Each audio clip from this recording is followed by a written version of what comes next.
Feel love's wound, from always enact fidelity to me. The egoic or self-contracted individual is, by virtue of his or her bodily human history, self-idea, and lack of spiritual, transcendental and divine realization, chronically bound to the ritual of rejection. The emotional or emotional sexual career of egoity tends to manifest as a chronic complaint that always says, by countless means, you do not love me. This abusive complaint is itself the means whereby the egoic individual constantly enforces his or her chronic wanting need to reject, avoid, or fail to love others. Indeed, this complaint is more than a complaint. It is a self-image, the heart sick of self-pitying and precious idea that I is rejected, and an angry act of retaliation whereby others are punished for not sufficiently adoring, pleasurizing, and immortalizing the precious ego I.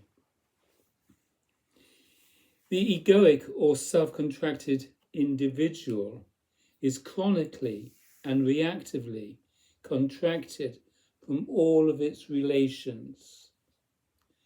Fear is the root of this self-contraction, and the conceived purpose of this self-contraction is self-preservation and even self-glorification.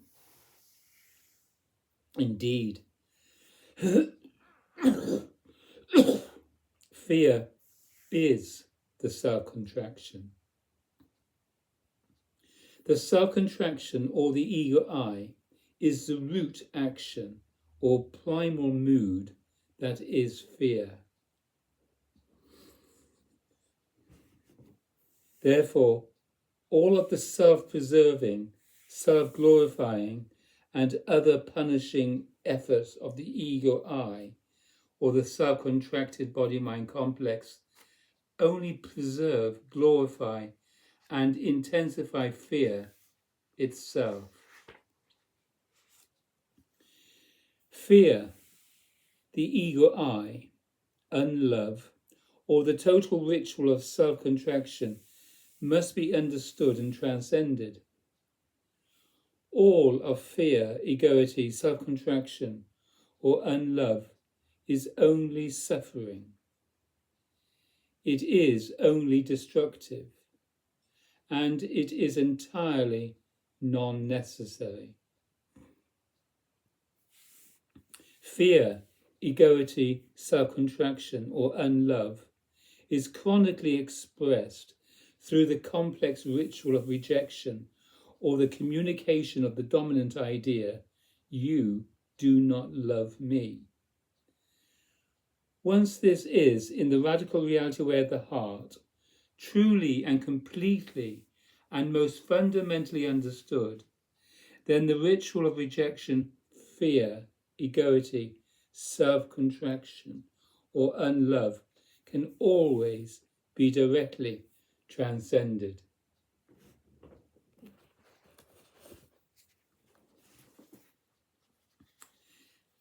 Got it now.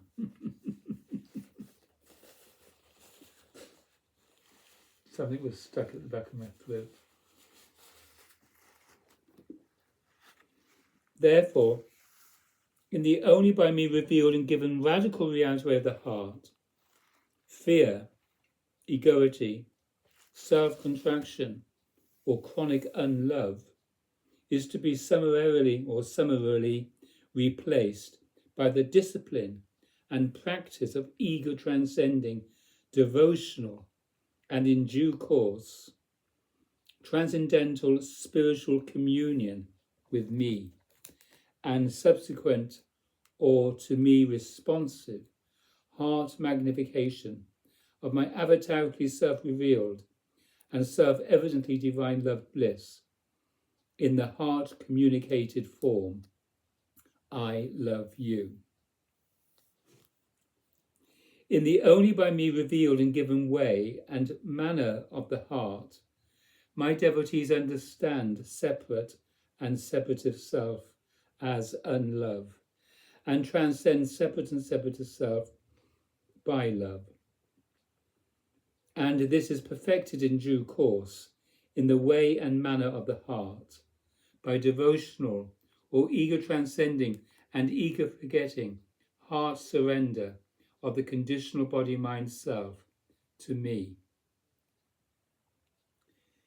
If you will thus be love by this devotion to me, you must also constantly encounter, understand, and transcend the rejection rituals of others who are, even if temporarily or only apparently, bereft of divine wisdom.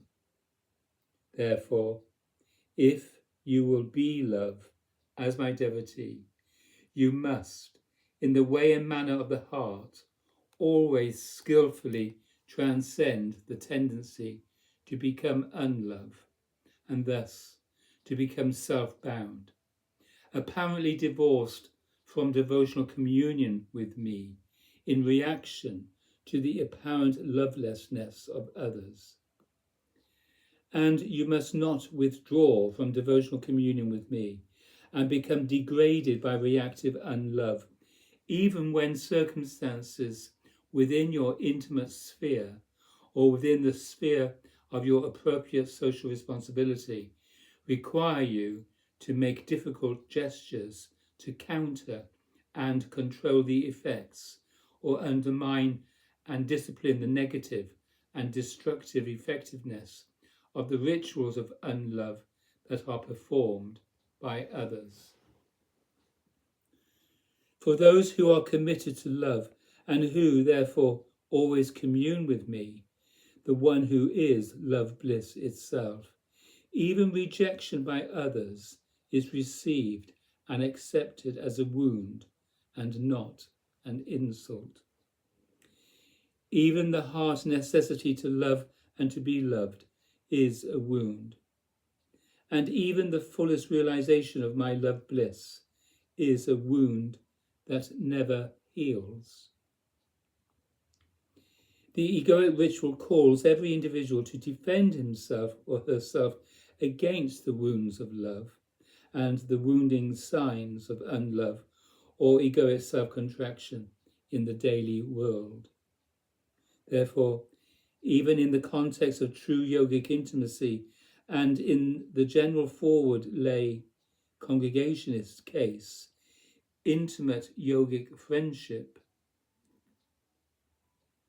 the tendency is, apart from transcendental spiritual responsibility, to act as if every wound, which is simply a hurt, is an insult or reason to punish. In the only by me revealed and given radical reality way of the heart, the reactive rituals of egoity must be released by the ego transcending and, in due course, transcendentally spiritually activated practice of devotion to me. This requires each and every practitioner of the radical reality way of the heart to observe, understand, and relinquish the emotionally reactive cycle of rejection and punishment. And the necessary prerequisites for such relinquishment are vulnerability, or the ability to feel the wounds of love without retaliation; sensitivity to the other in love, or the ability to sympathetically observe, understand, forgive, love, and not punish, or dissociate from the other in love; and love itself, or the ability to love, to know you are loved, to receive love, and to know that both you and the other regardless of any appearance to the contrary, are vulnerable to love and harsh requiring of love. It is not necessary or even possible to become immune to the feeling of being rejected.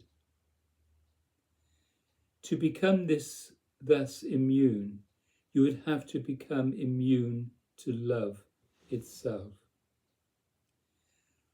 What is necessary and also possible is to enter fully and fully devotionally into the transcendental spiritual life sphere of love. In the only by me revealed and given radical reality of the heart, this is done by first entering devotionally and thus by heart into my humanly incarnated divine avictaric transcendental spiritual company, and therein surrendering to my divine avictaric transcendental spiritual embrace of love bliss, wherein you are not merely loved as a self-contracted ego I, but you are, to the degree that, by means of my avatarically self-transmitted divine transcendental spiritual grace, the ego I is surrendered, forgotten, and transcended in me, awakened to be and to show love bliss itself. Then you must, through life-active devotion to me, allow the demonstration of my own love bliss radiance in the world of your human relationships.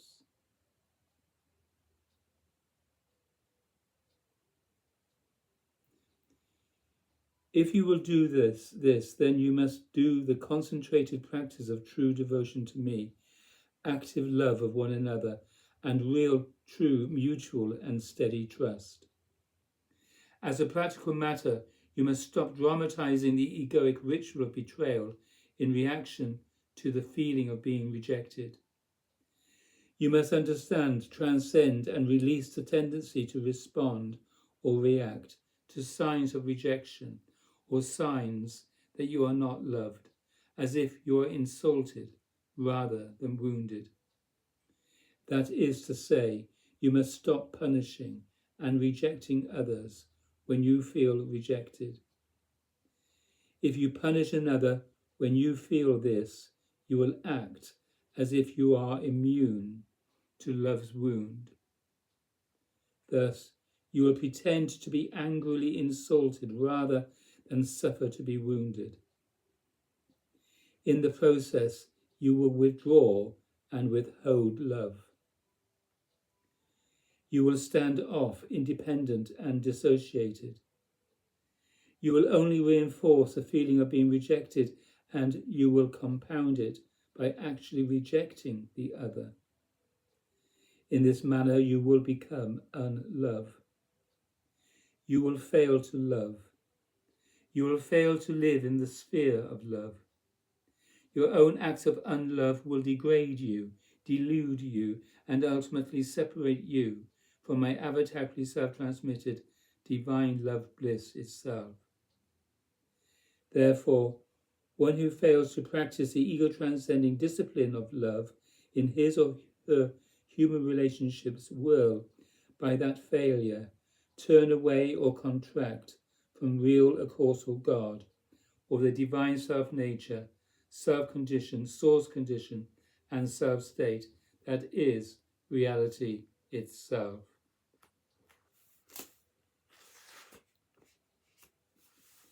Love does not fail for you when you are rejected or betrayed or apparently not loved. Love fails for you when you reject, betray, and do not love. Therefore, if you are my devotee, do not stand off from relationship. Be vulnerable. Be wounded when necessary and endure that wound or hurt. Do not punish the other in love. Communicate to one another, even discipline one another, but do not dissociate from one another or fail to grant one another the knowledge of love. Realize that each one wants to love and to be loved by the other in love.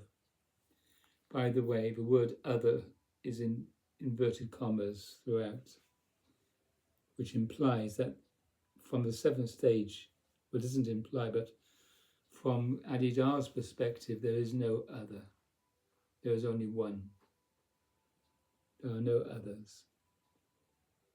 And that is to be realized through his grace. And the knowledge of love is not a mental knowledge. It's an inherent, innate, intuitive knowledge. Therefore, love. Do this rather than make any effort to get rid of the feeling of being rejected. To feel rejected is to feel the hurt of not being loved. Allow that hurt, but do not let it become the feeling of lovelessness. Be vulnerable and thus not insulted. If you are merely hurt, you will still know the necessity or the heart's requirement of love, and you will still know the necessity or the heart's requirement to love.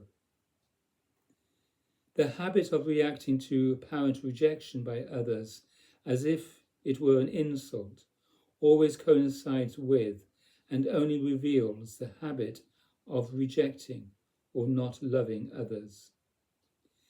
Anyone whose habitual tendency is to reject and not love others in the face of their apparent acts of rejection and unlove will tend to reject and not love others, even when they are only loving. Narcissus, the personification of the ego, the self-contraction or the complex avoidance of relationship, is famous for his rejection of the lady, Echo, who only loved him.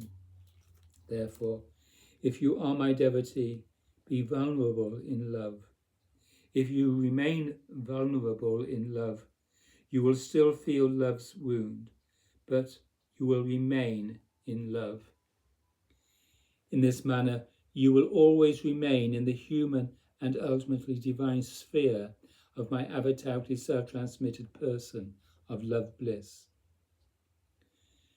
The most direct way to know love in every moment is to be love in every moment. Do this by means of devotional communion with me. If you always do this moment to moment, devotional communion with me, then by means of every act of life, you will always, moment to moment, do what and as you are in devotional communion with me. My rightly practicing devotee is and remains always founded in the moment-to-moment capability of love by means and by virtue of his or her constant devotional communion with me. Therefore, if any such a one fails to be steady in devotional communion with me, then he or she will become weak in love. And to be weak in love is to be always already independent, insulted, empty, with craving, in search of love, manipulative, unhappy, and moved to punish, betray, and destroy all relationships. Such a weak one always already feels rejected and is never satisfied.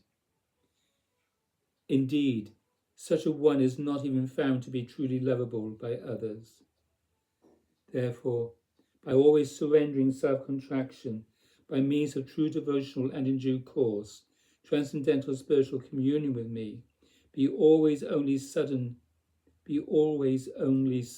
love in every act of life. There is not anything that anyone does or has done that gives you a right, based on any principle whatsoever, to dissociate from that person or to deny yourself the quality of sympathy and compassion relative to that person. Never wish anyone eternal suffering, anyone.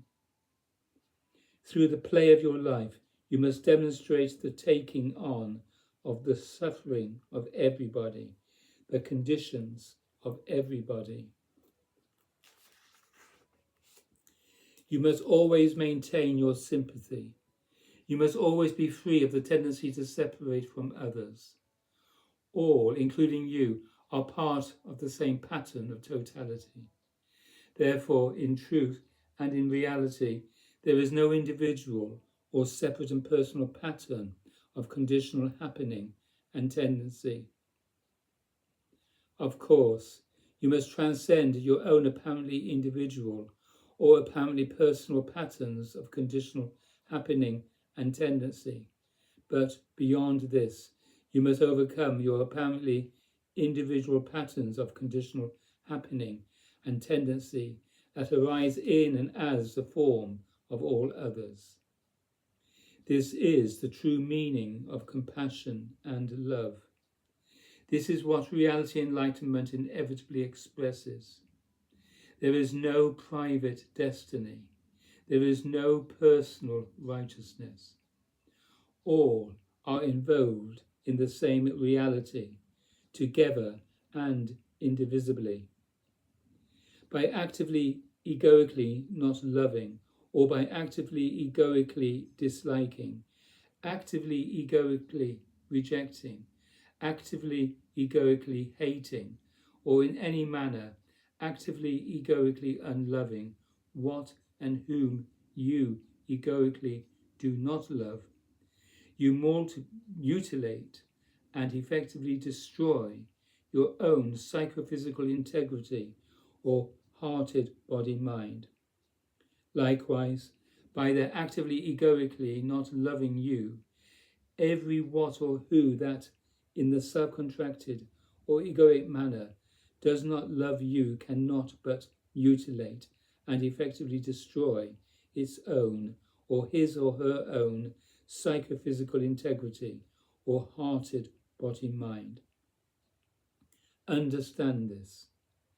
Activate your lifetime on the basis of this twofold understanding. Thoroughly and most fundamentally understand your ego I, and by the really and truly effective counter-egoic means, reveal and give to you and to everyone and all, actively, constantly, and in the ego-transcending manner, love each and everything and one in me. Always actively be my true devotee. Always actively heart radiating through and beyond all self-contraction to me, even thus and thereby allowing your own and entire body-mind to be brightened in and by me. Therefore, do not do fear, sorrow, anger, or even any kind of unlove in egoic or self-contracted or heart-contracted reaction to anything or anyone that actively or otherwise apparently does not love you, but only actively and constantly do love. Always do this love practice or discipline and way of the heart by actively abiding in constant ego surrendering, ego forgetting, and ego transcending devotional, and in due course transcendental spiritual communion with me, always heart yielding the four principal faculties of attention, sense, body, emotion, and breath, in heart yielding love response to my avatarically humanly incarnated and in heavenly transcendentally spiritually bright attractiveness. For I am the avatarically self-transmitted divine transcendental spiritual presence that is ever present, even to every heart, as the always already transcendently spiritually bright, self-existing and self-radiant divine person of love bliss being or conscious light itself. Da. Those who love are love, and others inevitably love them. Those who seek for love are not themselves active love, and so they do not find it. And even if they are loved, they do not get the knowledge of it. Only the lover is lovable. Therefore I call and brighten every heart to be as true love is. And my every listening devotee, my every hearing devotee, and my every seen devotee is by me gifted, and by means of my avatārically self-transmitted divine transcendental spiritual grace, enabled to realize and thus to really and truly demonstrate this radiant and radiating principle and way of the heart by means of true active and freely deeply attracted devotional and really ego transcending love of me, and with real true trust in me, the one who is self-existing as self-radiant love bliss, or the bright itself.